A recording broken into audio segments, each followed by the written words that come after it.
Dari hasil rekonstruksi di titik pertama, diketahui mobil yang dikendarai oleh 6 anggota FPI menyalip mobil yang ditumpangi oleh anggota kepolisian.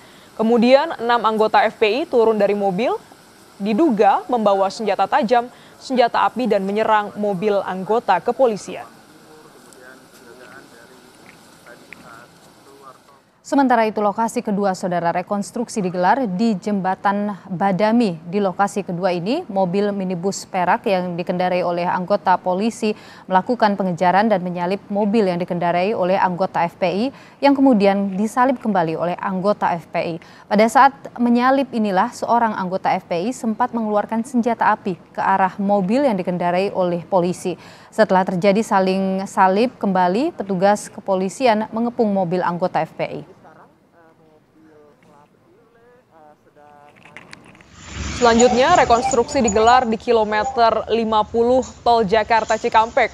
Di lokasi ketiga ini, anggota polisi berhasil menyalip dan memberhentikan mobil yang dikendarai oleh anggota FPI.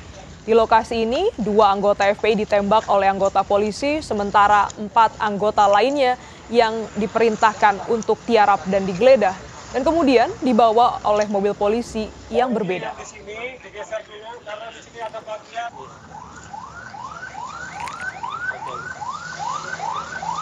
Sementara itu di lokasi terakhir, tepatnya adalah lokasi keempat di kilometer 51, mobil polisi yang membawa 4 orang anggota FPI kemudian menepi dan menembak 4 anggota FPI tersebut di lokasi. Menurut pihak kepolisian, penembakan tersebut merupakan tindakan terukur karena ada upaya mencoba merebut senjata api dari anggota kepolisian yang berada di dalam mobil. IPW juga mendesak tim pencari fakta independen untuk mengungkapkan soal yang terjadi sebenarnya, sebab versi Polri dan FPI sangat berbeda. Menurut Neta, Polri mengatakan anggotanya ditembak Laskar Khusus FPI yang mengawal Rizik. Sedangkan dari versi FPI, rombongan Rizik yang lebih dulu diadang oleh orang berpakaian sipil.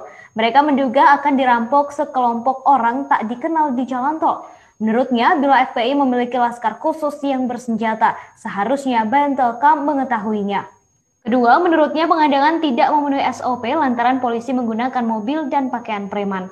Selanjutnya, Polri menyebut anggotanya ditembak terlebih dahulu. Untuk masalah itu, ia menanyakan jumlah tembakan dan buktinya, seperti mobil polisi yang terkena tembakan. Dikutip dari wartakotalive.com Senin 7 Desember 2020, keempat di mana TKP tewas tertembaknya ke-6 anggota Laskar Khusus FPI itu karena menurut rilis FPI, ke-6 anggotanya itu diculik bersama mobilnya di jalan tol.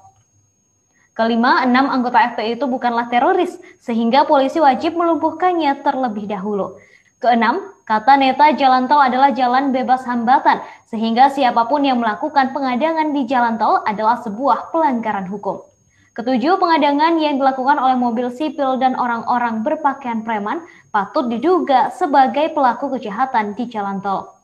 Dengan tewasnya ke-6 anggota FPI itu, menurutnya yang paling bertanggung jawab dalam kasus ini adalah Kapolri Idam Aziz.